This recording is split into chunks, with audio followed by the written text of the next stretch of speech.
Welcome to Emerging Franchise Brands, the podcast that introduces you to the visionary founders of America's fastest growing franchise opportunities.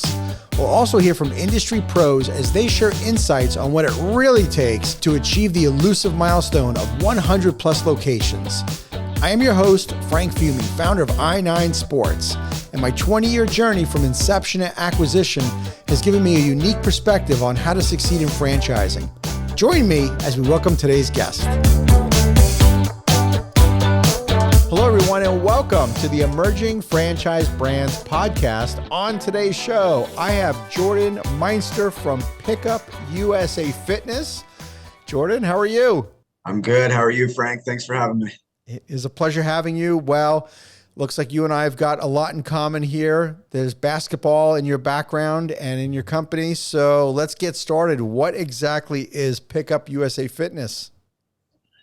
So PPSA Fitness is a chain of fitness clubs that's focused on basketball. So essentially we serve youth and adults. So for adults, we have full weight rooms as well as pickup basketball with referees.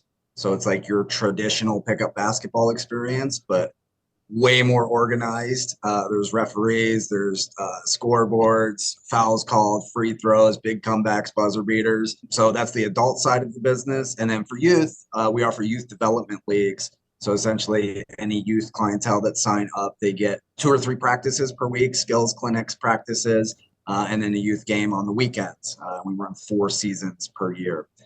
So that's essentially Pickup USA, basketball-focused fitness clubs for youth and adult basketball enthusiasts. Cool. Well, you know what? You're kind of tricking people into fitness because we don't want to be bored right when we go to the gym. So by having me play basketball, I don't realize that I'm really working out and getting an amazing workout through basketball, right? Yeah, for sure. I mean, we see all types. You know, we got people who just want to stay in shape, and basketball is a great avenue for that. And then, you know, we've got people, especially on the youth side, that are really trying to develop their skills. I mean, we have NBA players sometimes in our gyms. We have D1 athletes. We have, you know, kids who are trying to make the varsity team. So we really see the full spectrum of it, from the kid who's never picked up a basketball to, you know, kids who are really going to play D1 ball, and, you know, adults who are just kind of weekend warriors all the way up to, you know, professional players. So we serve the full gamut for sure. Nice. How did you get started with this concept? Tell me how the whole dream started. So I never really played organized sports. So I was always just playing pickup sports in nature. So I'd go to a park with a friend, play, you know, soccer or football, and obviously a lot of basketball. So that was kind of my whole life story, even through college. And I started to have an idea of, if I ever owned a gym on the basketball court, I'd like to have referees who are officiating the games. And then I'd like to have someone who's organizing the games. So that way you don't just walk in and kind of have to get picked up on a team and deal with all of that. So I thought, you know, it'd be awesome if there was some structure to it. And that was just kind of the spark of an idea. So as I got into my professional career, I kept thinking about that and kept playing basketball at 24-hour fitnesses and parks. And eventually I'm like, you know what? This has some merit. So, you know, kind of typical entrepreneur, fire, aim. I quit my job and went out and started the gym. Oh, really? You quit the job and just started the gym. So did you open a facility? Did you rent space? How did tell me how the whole thing started with conceptually, like where the venue was and how you did that. So I knew that it was going to be, you know, pick up basketball with referees. That was the start of it, just for adults. I had no, you know, concept of the youth market or anything. So that's what I was going to go do. And I guess, you know, in retrospect, I had no plan. But I quit my job in October 2011. Had very little money. My wife and I, you know, maxed out credit cards and, you know, drained 401ks. I found a couple of financial partners to put some money in, and then spent about 6 months looking for facilities, which was, you know, one of the more discouraging parts of this thing. Yeah, I had no track record, no background, really no money. So landlords were naturally very skeptical about, right, you know, what we were doing. But ultimately wound up with a facility in Irwindale, California. The landlord's previous tenants had left in the middle of the night and left a bunch of just garbage in the place. Like, the facility was, you know, structurally sound, but just trashed. So we came to an agreement where he's like, look, we'll give you guys a shot, but you got to take this as is. So it was our responsibility to clear everything out of there, get it painted, and outfit it. So, 15,000 square foot warehouse. We laid down a single basketball court. The rest was just concrete and got to work. Jordan, I could come up with a million reasons why you should have failed. Why don't you tell the audience why you succeeded? I mean, I think, you read this a lot in books, and, the determinant for entrepreneurs that make it versus ones that fail is just grit and sticking with it. So, I mean, after we had a big grand opening plan, and, we were going to be signing up hundreds of members. There was so much demand for this. And after our grand opening weekend, we had 2 members that had signed up. One of them was my friend's dad, who I think felt bad for me. So, all the dust settled after our big grand opening. And, we were left, it was me and my wife in an empty warehouse with no customers. But, we just stuck with it, and we always focused on guest experience. So we'd get people in there to play basketball, even if it was just on a free trial. And, we treat it like it was Game 7 of the NBA Finals. I mean, Nice. Just high quality referees, and we give them Gatorade and invite them back, and just giving, even though it was a hot warehouse with no air conditioning and no amenities, it was a better service. So eventually, people started to take notice, right, and realize that this is a better basketball experience. So people started to show up, and that side of the business got big. Then we got into the youth side of it, because obviously, as you know, there's a huge market for youth basketball. So we got into that, and after 4 or 5 years, we had a prototype, a business model that was solid, no debt on the books, cranking out some cash, and that was the foundation of the franchise program. Wow, that is amazing. So when you're starting out and you're just doing adult basketball, the genesis of my business was adult men's softball, is what preceded I9 Sports and preceded the kids part of the business. The hardest part of that business, of course, is the brand awareness, the marketing. And you started with 2 members. I'm not surprised. I totally get it. How did you start getting some volume of people through that door? What type of marketing did you do to finding the adults to want to come to the gym? Yeah, I mean, just hustling. There was our gyms nowadays, they get 300 give or take leads each month, high quality leads that their salespeople can convert to members. It's much more of a machine. Back then, I was getting maybe 15 leads a month, right? Just very organic. But I mean, really just hustling. I mean, going to parks and handing out flyers, and kind of begging people to come in and play some basketball. And with basketball, unfortunately, there has to be a critical mass of people in there for them to have fun. Obviously, you need 10 people on the court to play, but you need more than that, because if it's just the same 10 guys, they're going to get wore out after 3 or 4 games. There's not too much energy in the building. Sure. So you really need a solid, 20, 25 people each time we're running games for it to be that good experience. So, I mean, we just did everything we could. I mean, hitting the phones and knocking on doors and handing out flyers. And eventually it just, for whatever reason, started to hit. Guerrilla marketing at its best. Absolutely. So, but now that you've franchised, and we're going to get into franchising a little bit, I just want to make it clear that that's, while guerrilla marketing is important, with getting 300 leads a month now on average, how is the marketing different today for your franchisees than it was for you starting out?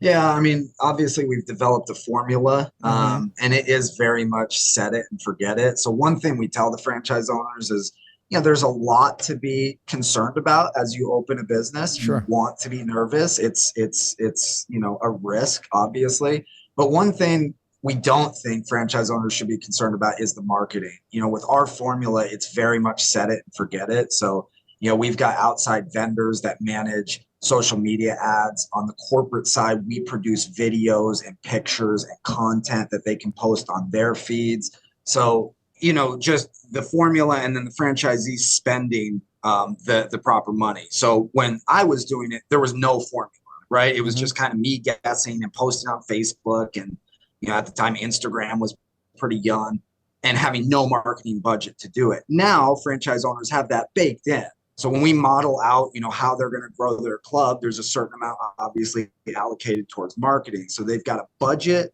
and then they've got very clear channels to allocate it towards. And, it's pretty automatic in every market that we're in, small and large. Very cool. So you founded the company in 2011, you franchised in 2017, and now since then, now you've got, I understand, 23 franchises open, 30 in development that are, I guess the facilities are, they're working on opening. I'm so curious that what led you to franchising then the business? Yeah, I mean, we always wanted to be a gym chain. So, I never set out to just create one of these. We thought that this was, a concept that could be successful across the country and potentially beyond. And, I've lived across the country. So, started in Baltimore, lived in Colorado for a good amount of time, lived in San Diego, now LA. And, I've played basketball in, community centers and gyms across the country. So I see that, this is a large market out there. So, when we started this, we really looked at our Irwindale location as a prototype. Like, can this model work? And we're going to throw everything at it, and we're going to learn a ton and make a bunch of mistakes so that we can franchise this. So really, franchising was the plan essentially from the jump. And I've got some mentors in the industry that, have franchised other concepts. So, I'm familiar with it through those arenas. And, obviously just a good way to scale a business through, equally motivated franchise partners that are putting up their capital and time with our brand and resources. And, it's been successful thus far. Absolutely. And you get to grow at a faster pace. And when it's mission led, and it certainly sounds like your business is very mission led, it is very conducive then to franchising for sure. I'm curious, look, the basketball market is tremendous, right? There's 30 million-ish basketball players that play recreational basketball, pickup games, league play, everything. I know that number is, it runs the gamut on how people play. How do you find yourself to be able to position yourself competing against the quote unquote basketball league that's out there? Yeah, that's a great question. I mean, basketball leagues certainly serve their purpose. And there's some people that do prefer a league because they want that set time each week. And they want to go in with their same team for, an 8-week period and play and go through playoffs and, things of that nature. So for us on the adult side, it's really not necessarily trying to replace a league. We look at it as either an alternative or a supplement. So it's really just the pickup nature of it. And the thing that people like about pickup basketball is you can go in and play whenever you want. So, instead of being, okay, every Wednesday at 7 p.m. a league game, our gym's 7 days a week.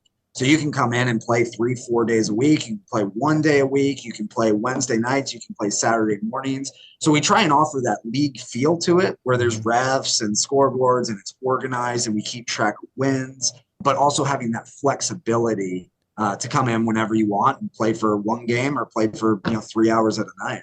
Jordan, that's the secret sauce of your model, because as adults, we don't necessarily want to have to be somewhere at a certain day or time, or we have work and we can't get out and get to our league play.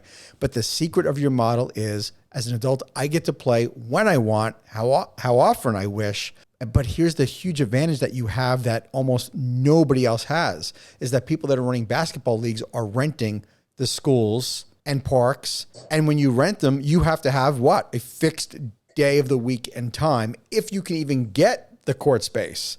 Whereas because you own the facility, you get to have 7 days a week of play anytime you want.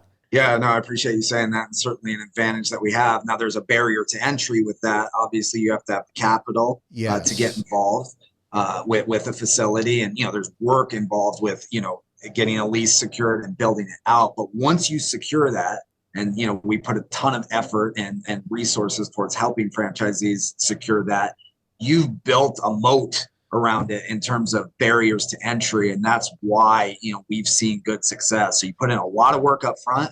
As you mentioned, all of a sudden we have that competitive advantage of having our own facilities. And then as long as it's operated right, it works. Right. Well, obviously I'm not going to get into any item 19 financial performance representations, or do you do an item 19 by any chance? We do. Okay. We have a pretty comprehensive item 19. Cool. Sure. Well, just for purposes of making sure we all stay out of legal trouble, I won't get into that. But on the challenge of your business, as you know, is that you've got to keep a facility busy. And on the youth side, the kids are in school all day. Adults may be working. So how do we keep the turnstile spinning during the day? Or is there enough volume in the evening, the weekends to make the numbers work? Is there anything that goes on during the day?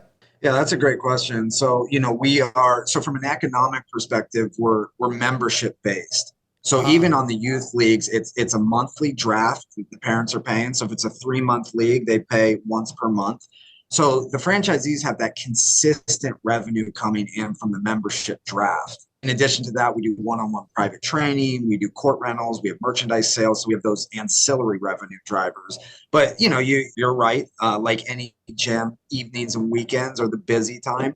And then during the day, there's a decent amount going on. We've got full weight rooms within the facilities. So, people are lifting weights. You always get kind of a noon ball crew. We have some gyms who open up very early in the morning, and there's, groups of professionals that come in and do, officiated runs in the morning before work. So, we figured out how to fill in those blank spaces within the dead time, so to speak. sure. Well, the other thing that I get commonly asked by people who are trying to franchise their business, when they have zero franchises, they're just getting started. It's like, how do I sell my first 10? Where do they come from? Where did your first dozen franchisees come from?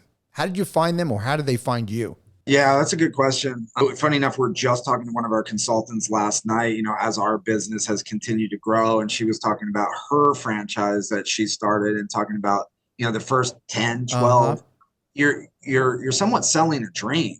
Like, hey, here's what I've been able to create. Now we're looking for partners across the country, and they're really believing in you in many ways as the founder and what you've built. So, that's a very specific profile of person, very entrepreneurial to take the leap as the first franchisees. Right.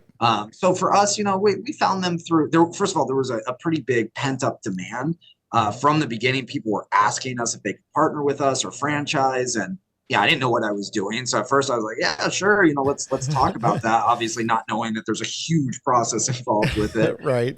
So we took our time to build out the infrastructure. So we had a pretty good size prospect list Mm-hmm. by the time we launched the franchise program, and several of our first franchise owners came from that who were familiar with our concept. And then, obviously doing traditional marketing, getting the brand out there, because prior to that, we were only marketing to, a 15-mile radius around Irwindale, California. Sure. So, people in Atlanta and Dallas and, across the country didn't necessarily know about us. So once we started to throw it out there and change our ads to being, hey, here's a concept, now it was fresh to people. Right. So, lead flow, so to speak, in terms of prospective franchise owners has always been pretty strong for us. Yeah. Well, that is obviously a tribute to what you've done, that you've attracted people from the very beginning that had an experience with Pickup USA Fitness. They're saying, I want to be part of this. How do I open one of these?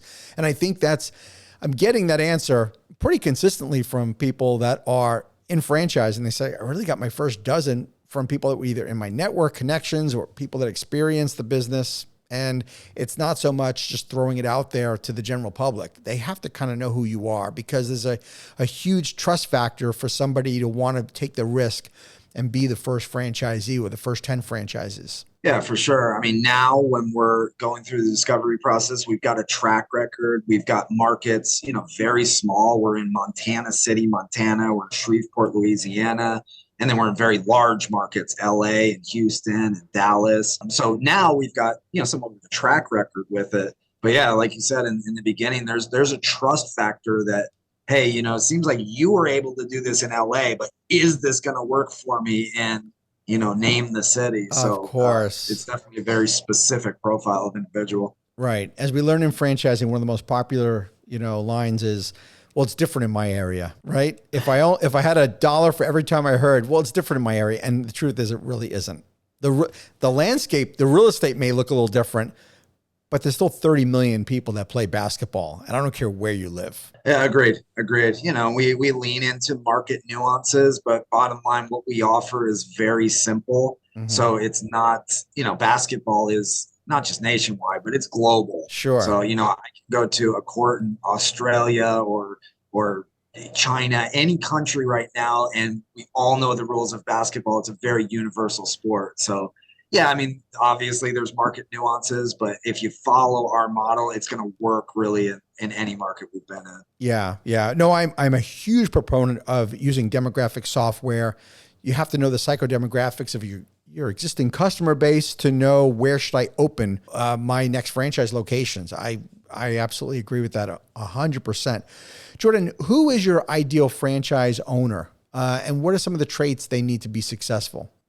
Yeah, I mean, obviously you have to check the box of having the financials to do it. You know, we've got a very strong lending network out there. So, you know, we've been able to bring in people, you know, without having extraordinary amounts of capital, but, you know, bring in individuals that, you know, have some savings, have some money in a retirement plan.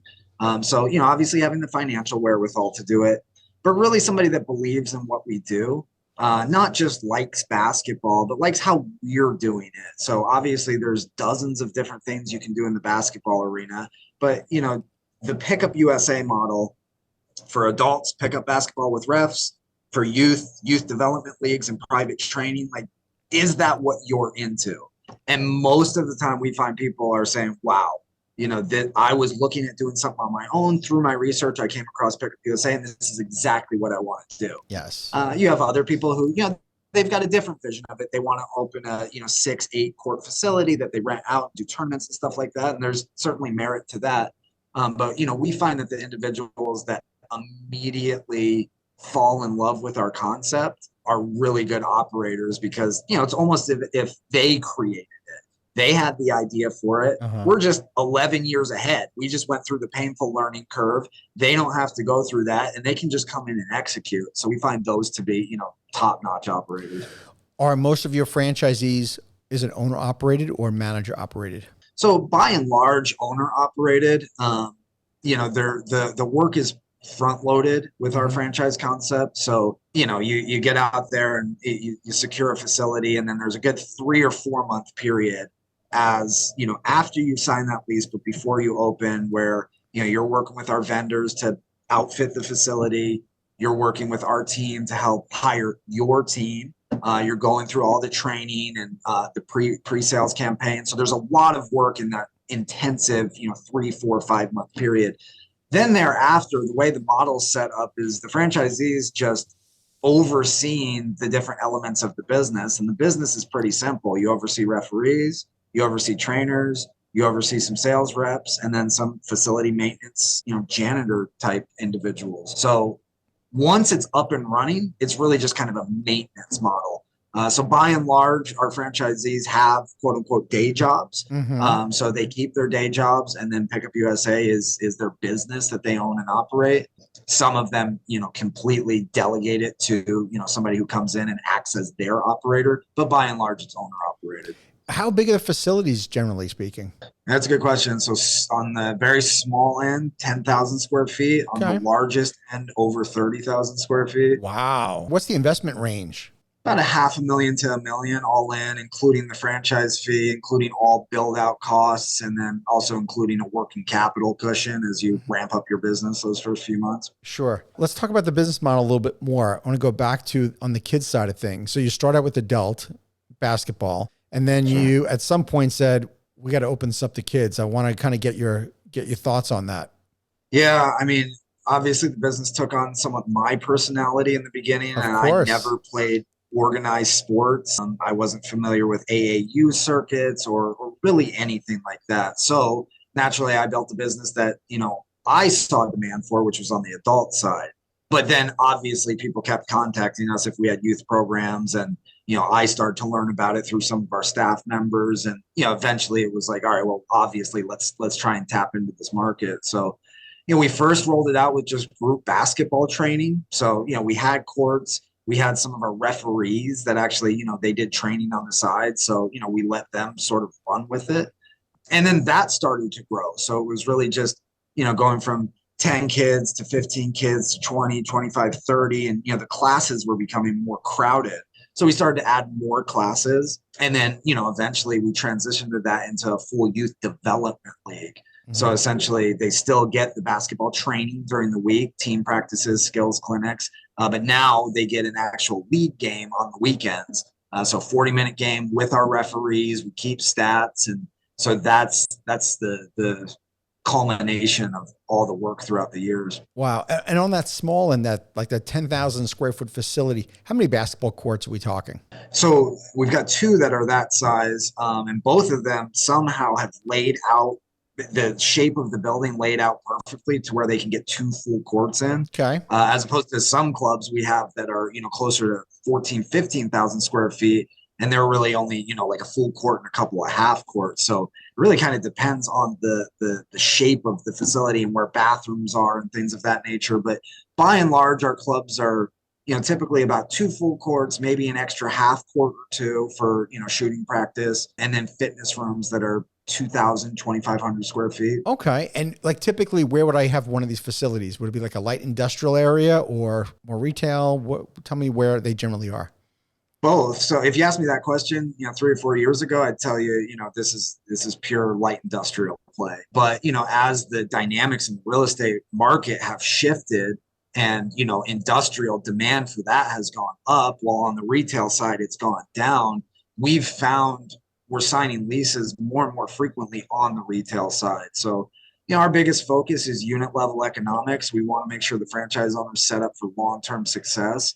So, if they come in and they find a retail spot, but, it's price prohibitive, then, we'll coach them through that's not going to pay the bills ultimately. But, Sure. The short answer to the question is it's both. We have clubs that are in light industrial areas, and then we have clubs that are, in very much A style retail shops. Right. Yeah. I would imagine more and more retail centers are going to have availability for basketball facilities and pickleball facilities. And we're going to see a lot more on the recreation side where, with these big box retailers where that just don't exist anymore. Exactly. Yeah. Exactly. Yeah. Let's talk about franchising a bit more. And since you've been at it, for, let's see, 6-7 years now, what's been one of your biggest surprises as a franchisor? Yeah, I mean, a lot. It's a learning curve, like anything else. So, I think for us, just learning how to add value to franchise owners. Obviously, we're shepherds of the brand. Mm-hmm. We have to ensure that the brand is well represented at each customer touch point, online and in person. So the question is really kind of, how we do that. So what we always come back to as we revise things is support. More and more support for franchise owners. So, that's support in the very beginning as they're getting their financing together. And then as they go through site selection, as they go through their build out and hiring their staff and their training and their pre-sales, just being by their side. So, that's been a huge point of emphasis for us all year is just more touch points with franchise owners. So I spend a good amount of time traveling around, shaking hands, talking to customers, talking to franchise owners. I want to hear the good, the bad, and the ugly. Nice. Tell me why you're mad at the franchisor. What are we not doing? And then I can get back and, get in the lab and, with the team fix it. And then we've got a team that travels the country as well. So we just want to be, by their side. Obviously, our franchise concept is spread across the country. Uh-huh. So, that presents geographic considerations for us in terms of our support. But yeah, by and large, I think that's been the biggest evolution for us is really just figuring out how we can add value to franchise owners and help them in the day-to-day of being a business owner. Sure. Well, when I launched my franchise concept, I too went nationwide, shotgun approach right away. I look back on it 20 years later. I don't think I would have done it the same way because being in Florida and opening locations in Hawaii and California and Washington State within a short time. Support, that was a challenge. If you do it all over again, or would you recommend a franchisor go shotgun? Because, you got 23 locations in 12 states. So if you do it all over again, would you do it the same way you think? I think I probably would. Ideally, it would grow in concentric circles and gradually spread out.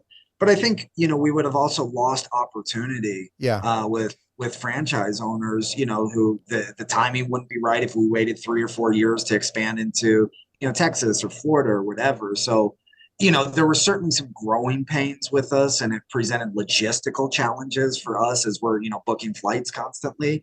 But, I think looking back on it, it was the right move. And, many of our original franchise owners are some of our top performing units.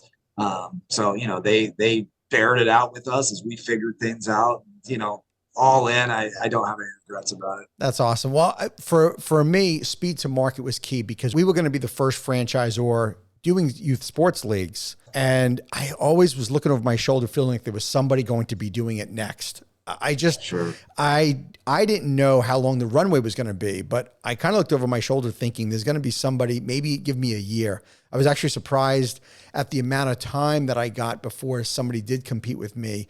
And to that point, yes, I'm glad that I did go shotgun approach because it allowed me to really have explosive growth, but it did come with a lot of headaches too. There's no question about it. For sure. I always say, do as I say, not as I did. That's I've learned. We obviously learn through our mistakes, not through our successes, and God knows I had enough of them. Well, that's what we tell franchise owners too. Like, don't get in this franchise to follow my journey, because that was a nightmare. Get in this franchise because I've learned that you don't have to. Exactly. What's maybe something recent that, you're saying you go around the country talking to franchise owners. Tell me something more recent where you heard something, whether it was from franchisees or hearing from customers, and then went back to the office and said, guys, we need to fix this. And tell me something that happened. Yeah, I mean, there's a lot of things. We've got a running queue of our initiatives, and obviously we try and prioritize those. But one of the big pieces of feedback from franchisees was with our game queue called the Casey queue, which organizes all the teams. So what we were hearing is that there were just not glitches, but just things that made the system not super user friendly. Something as simple as an undo button. So basically, like, you're entering members in the queue, it's popping up on the TVs throughout the facility, but there was no undo button. So if they entered a member wrong, it would put in the wrong member and they'd have to wipe out the whole queue. So something, this thing's been around for a couple of years, and that should have been done. Mm-hmm. But being out there with the franchisees, and then we have the conversations with them, like, why didn't you tell us? Like, this is a problem. And, they're always very respectful, like, well, you got a lot going on. It's like, no, please, like, these are big issues that we want to hear about. So, I mean, that's just one example, but that paints the picture of things that we see when we're boots on the ground, seeing the challenges that they're going through, but also the things they're doing right. So there's a lot of times where we'll be at a location like, wow, look at what you're doing with your private training, or look at how this coach is running one of the skills camps. So then we can take that back and, further develop it and then implement it throughout the system. Jordan, I agree with you 100%. We learned so much from our franchisees, but it was always when we had boots on the ground, like you're saying, when we were there. One time I traveled to Atlanta and I was talking with a franchisee about why he did certain things. And he goes, I don't know. I do it that way. And I'm like, no, there's brilliance in that. There was brilliance in the way that he set up one of his T-ball fields. And he almost did it like just out of logistics, like, well, I did it this way because of the way the fields were laid out. And I'm like, no, you have no idea. This was amazing. But I would have never known by talking to him on the phone or, at a national meeting. There's just something about being there because we get to observe it. And sometimes you need an outsider to look in, as opposed to, we can't see ourselves swing, right? That's why we need coaches, or we need somebody that's going to provide the advice that we just can't do ourselves. Yeah, for sure. I mean, just that human connection and the relationships that are built in person, even if it's a quick one-day visit, we find a ton of value in it. The wheels are always turning on both sides. So we'll give franchisees some feedback. So I'm like, hey, here's what we saw on a visit. Why don't you implement this? And, we get a consistent feedback of, thank you so much for coming. We've done this, and this since you came, and here's the results. And same thing for us on our end. I'm always on my flights back home, just mind running as to, okay, that's what I just saw. Let's get in the lab and improve this. So that's a critical part of what we do. Yeah. Well, being a franchise owner or business owner of any type, it can be very, very lonely at times. And by having that franchisor relationship where you're going and spending time with them, it is so valuable. That goodwill. We used to talk about that in the office about how important it was to get out there. And we could tell when too much time had gone by. You can kind of start to feel maybe a little like unnecessary friction, or there just wasn't that connection. And just by going there and spending time and hearing what they're saying, letting them, air out what they're experiencing. Because at the end of the day, they don't have anybody to turn to. We are it. And it's our job, obviously, to make them profitable, but it's more than that. We have this connection with them. We want them to be super successful, but we want them to be fulfilled. And your business is extremely mission-based too. Yeah, I mean, you use the word lonely. I use that term all the time because, starting a business it can feel extremely lonely no matter what. So, that's one of the things we tell franchise owners is, that's the benefit of being within a system is you've got the franchisor, but you also have franchisees across the country that are, fighting the same daily battles you are that you can turn to. So often we see our job as just a connector. So, if they're challenged with something, it's like, you know what? Our Houston club was also facing that same challenge. So, let's make that introduction so that they can, learn from one another. We find that franchise owners really, relish that kind of taking on the mentor role. And, as they get mentored, then they can mentor other people on the back end. So, the loneliness side of it is certainly a piece of it, but I think that's one of the huge benefits of a franchise system. Yeah, for sure. Well, Jordan, what's your vision for the company?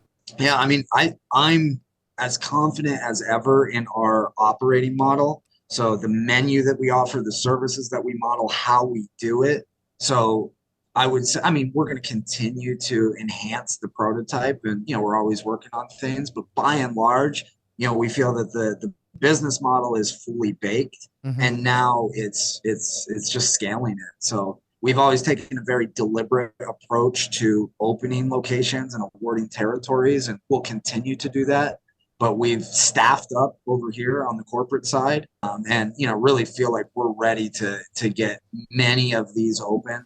We're starting to open multiple units within markets, and learning how to benefit all franchise owners within that market to have joint league programs and city level tournaments and things of that nature. So, really it's just taking this business model that we've developed over the last 11 years and what we've learned as a franchisor, and then just putting pens in the map, essentially. What are your thoughts on multiple sports? Are you guys committed to strictly basketball, or are you guys thinking about adding additional sports? I wouldn't rule it out. There's nothing I'd really rule out. If it makes economic sense and it makes sense for the brand, then, we're always open to it. But, we're believers that specialization wins. Plenty of multi-sport facilities out there, and certainly a segment of the market that's good for.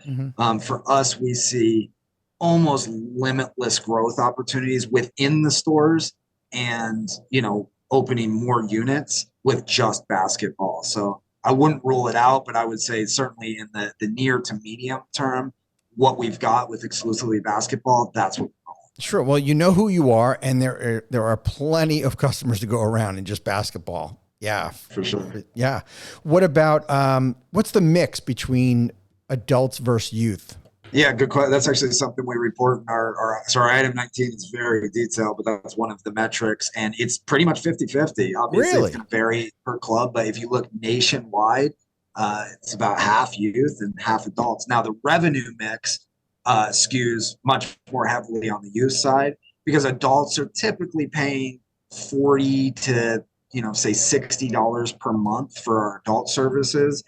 And very few of the adults, not very few, but probably 20% of our private training customers are adults. So adults are paying a lower membership and not doing a ton of private training.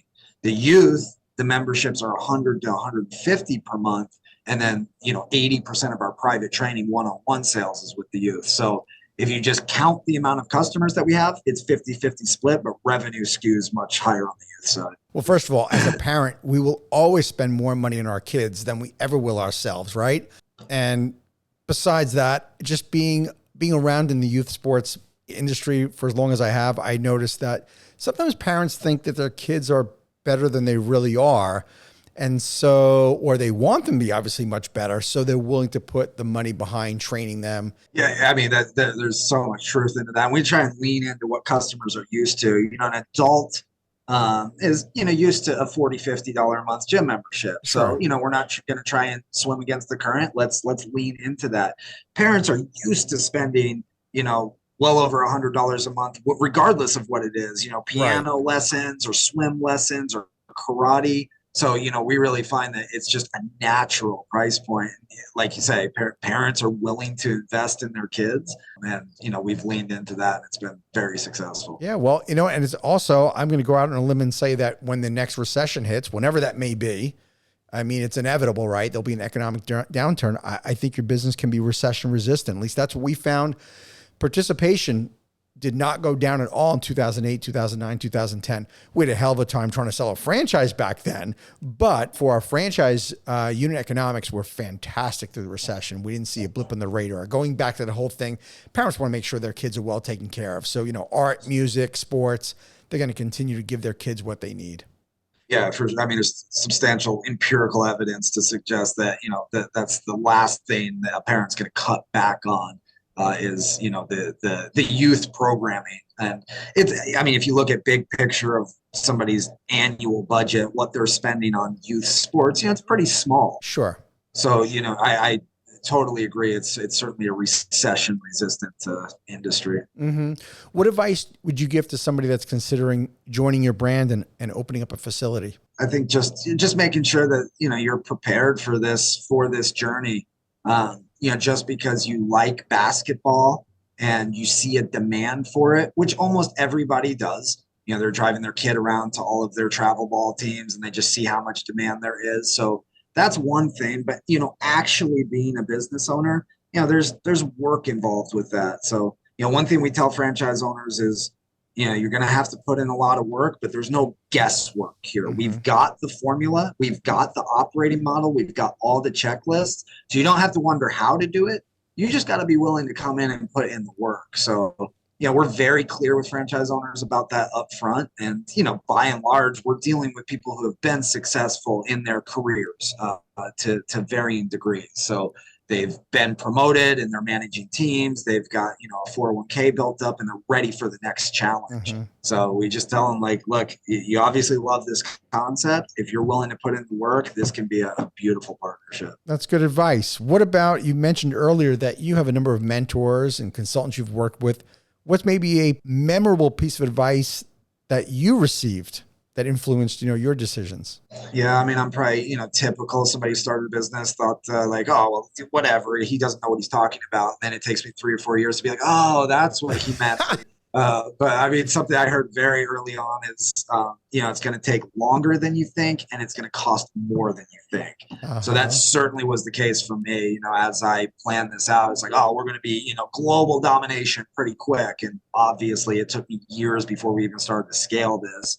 So that's a side of it. I also used to hear, if you decide to start a business, be prepared for everybody to tell you why it's not going to work. So essentially naysaying. And that, I think for the true entrepreneurs out there, that's what drives you, where it's like you tell somebody, hey, I'm going to open up this business or this franchise. Oh, why would you do that? And then you're like, well, let me prove you wrong. So, I think some of those things, as I heard that advice before starting a business, those are certainly things that have come true and, have helped fuel me all along. Jordan, I could do it a couple of hours on just that one concept. That fuel really, really helps us for sure. But it's more than that, right? Yes, it ignites our passion, ignites our hunger, but being resilient is another thing, right? Because it's that fuel, that initial fuel that we get by people doubting us and naysaying us is all fine and dandy. But when you're in the grind of the business, you have to really still believe in yourself, you believe in your concept, and be willing to make whatever changes are needed. At that point, you're not thinking about the doubters and naysayers. You're just thinking about staying alive and growing your business. Yeah, well said, for sure. There's going to be dark times. Every entrepreneur goes through moments of crisis. Yes. So yeah, the belief and really the doubters and the naysayers, you're putting blinders onto that and just saying, I believe in what I'm doing. I believe in myself. And, ultimately when you zoom out, when you're in those moments of crisis, it feels like the end of the world. But when you zoom out, you realize, okay, that was just, another hurdle to overcome as you grow an enterprise. Yeah. And one more thing about the doubters and naysayers. Look, if you're listening to this, and I experienced this and maybe you did too, if the naysayer or doubter is your friends or family, it's really because they love you and don't want you to fail. And here's the thing, they don't see what you see, right? They don't see the vision that you see, and they don't see it for themselves. If our family member can't see themselves actually succeeding in it, that's when they tell you, I don't think you should do this. This is a terrible idea. Yeah, well said. I don't think, it's malicious in nature. And honestly, I think they're probably the more logical people in the room because they're thinking, wait a second, you got a good day job. Like, why would you go and do this? Right. So, but to those who take risks, great reward comes as well. So you're right. They're thinking almost in a logical fashion of like, okay, that doesn't make a ton of sense, but absolutely. And that is totally fine. We need those people in our lives. And at the same time, the world needs people like us that are willing to take a chance. Makes the world go round. Well, Jordan, if someone was interested in learning more about Pickup USA Fitness, how can they get info? So a great place to start would be the website, pickupusafitness.com. So you can go to the website, get some general info, watch some videos, and then from the website, you can download an e-brochure. It'll give you a 20-page high-level brochure. Should answer most of the initial questions about what this is, how much it costs, the support that we offer. And then from there, if you fill out a more comprehensive form, it's called a franchising form, takes about 10, 15 minutes. Then you'll get a more comprehensive info packet that really starts to dive into, facility requirements, the economics of it. So that's, the automated systems we have in place. But we also have a franchising team of 3 individuals, Brianna, Grace, and Gary, and a comprehensive discovery process because we want to make sure that we put all the information out up front to help individuals decide, is this a good fit? Is it a good economic fit? Is it a good fit for the goals of you and your family? So once we, put that out and take people through the discovery process, if there's a handshake at the end, we make it happen. Well, Jordan, I always finish with the tip jar because the franchise community is just so generous with information. You've been generous. You've given such great advice along the way here on best practices. But is there one more piece of advice you can offer to an entrepreneur that's thinking about franchising their concept? What would you tell them? Yeah, I think obviously buckle up. It's going to be a journey. You're going to learn a ton. I would say,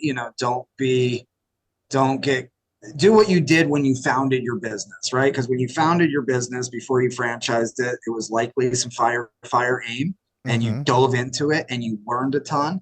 And it's going to be the same with franchising.